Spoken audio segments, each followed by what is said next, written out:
What's happening, you guys? Welcome back to another episode of Battleborn Biker. Today's episode, as you can see, we're already driving and hitting the road.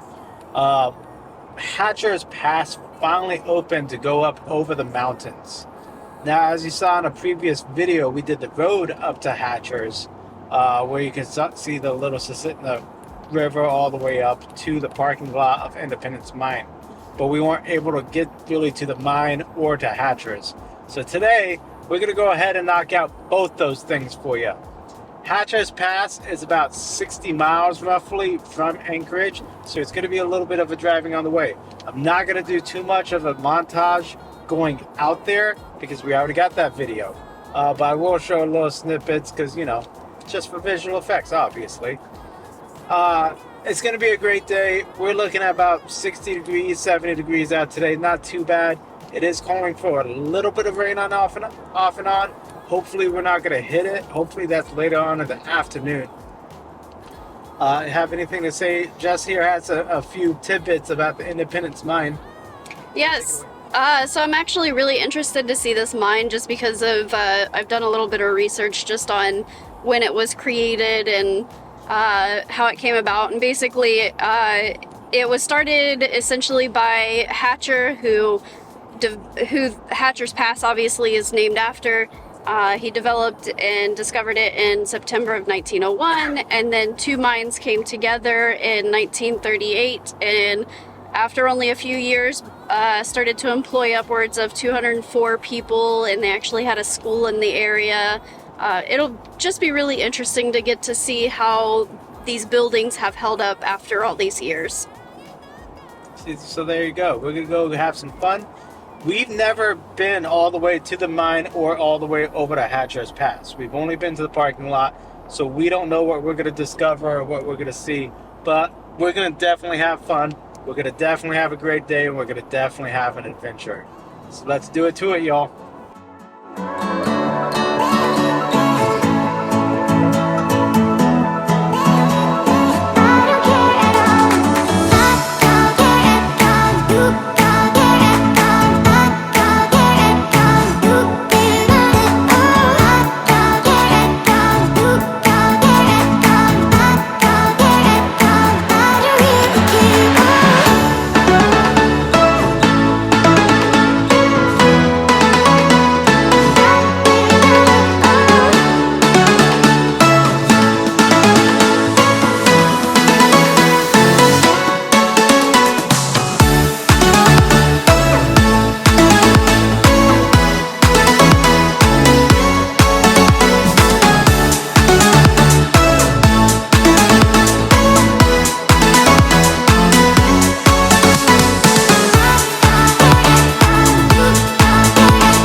And finally, after just about over an hour of driving and right about 60 miles, we finally made it to Independence Mine.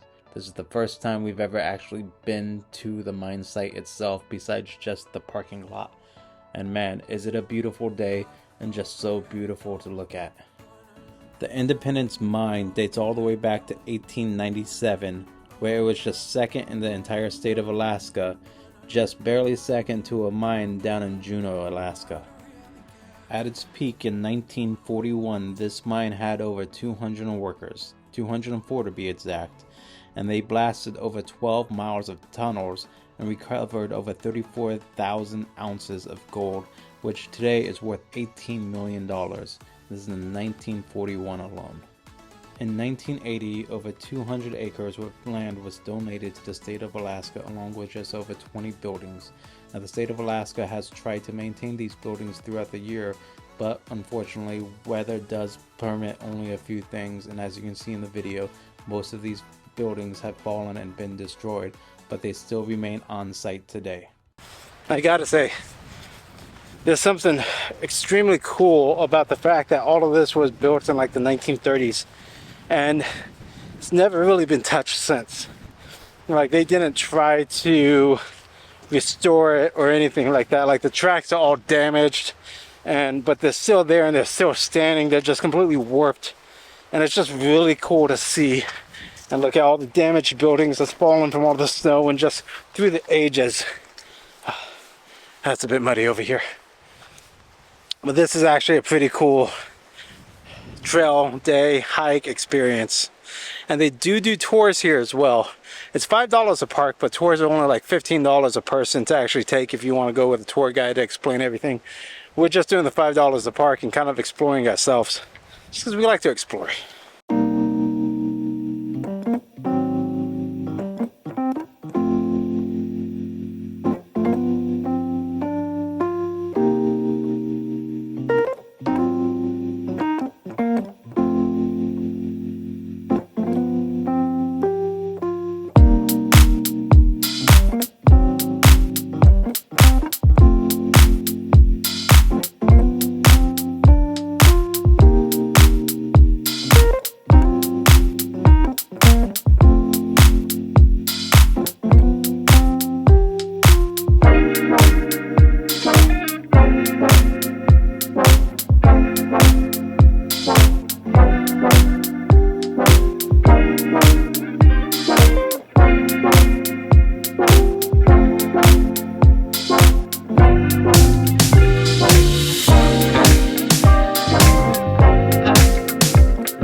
What's happening, everybody? So behind us, you see we're at the top of the Independence Mine. Still quite a bit of snowfall when you get up here, but man, the views are breathtaking. You got the waterfalls just running down the hills up here. We're gonna start trekking up back to the truck and start heading to go over Hatcher's Pass itself. I saw the opening. The roads are actually open today. This is like the first week that they're open. They finally got them clear. And like I said in the last video that I'll post after this video, this was all still under complete snow last time we came up here. We couldn't really get to it. But so far it's a great day. Anything to say? It is quite beautiful up here. I actually was surprised just now to see a little animal of the rodent family. Not entirely sure if it's a gopher or a groundhog or what it is, but it's just running around up here, and it's just weird to see something like that in so much snow. So yeah, having a great day out in the sun. It's not horrible. We were expecting rain today, but yeah, the clouds are just nice and beautiful. So let's get back to it.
What's happening, everybody? So we're gonna go ahead in the video here. We ended up stopping back in Wasilla and grab some Sonic. Gotta get that good. About to grab some grub. All in all, though, it was a pretty good day. Honestly, the independent mine, it was really cool. Definitely when we started getting towards the top, as you saw, it was definitely getting some snow and stuff, which, had some 3 feet drops and stuff here and there. So that part kind of sucked, but the mine itself was really cool. And the fact that a lot of it was all torn down, but still so much history and everything else. Hatcher's Pass, definitely a lot longer than I expected. It was altogether, I want to say, like something between 40 to 60 miles to get from the Wasilla base all the way over to the Willow base. But still, all in all, I was expecting the roads to be a lot worse, honestly. I knew it was dirt roads for the most part the whole way through, but those were dirt roads that I would feel comfortable even taking my electric light on. Just taking the corners a little slow type situation. Probably more comfortable than taking my truck, because that was more like a one-way almost the entire way, and trying to fit 2 Rams between it, 2 wide-body Rams, sometimes was a little sketch. How was your day? Did you enjoy it? It really was a lot of fun. Like you were talking about, some of those areas where the snow got really, really deep. I fell on one of those, but it was kind of funny. It was just one of those where fell down into it, and then I just sat there for a minute and enjoyed my spot. It was really cool though, just to see the buildings, and then we did get to see a old water tower that they had up there. Saw some of the wildlife, including a chipmunk, and then when we stopped in one spot, and there were a few different chipmunks running around, and one of them almost came all the way up to me, so that was pretty cool. See, there you go. So all in all, it was a pretty good day. We only got sprinkled on a little bit on the way coming back, so it wasn't too bad at all. All right, but until next time, please do me a favor, like, share, subscribe, do all that good jazz. Have yourself an adventure. Keep the rubber side down. Stay safe. All that good jazz, you guys. And keep posted. Next week for 4th of July weekend, we are going to be making a big trip, which is going to involve probably quite a few different videos. So stay tuned to the channel for all of those. We're going to have some fun. I'm not going to ruin it at the moment, but you're going to see. And until next time, deuces. Bye.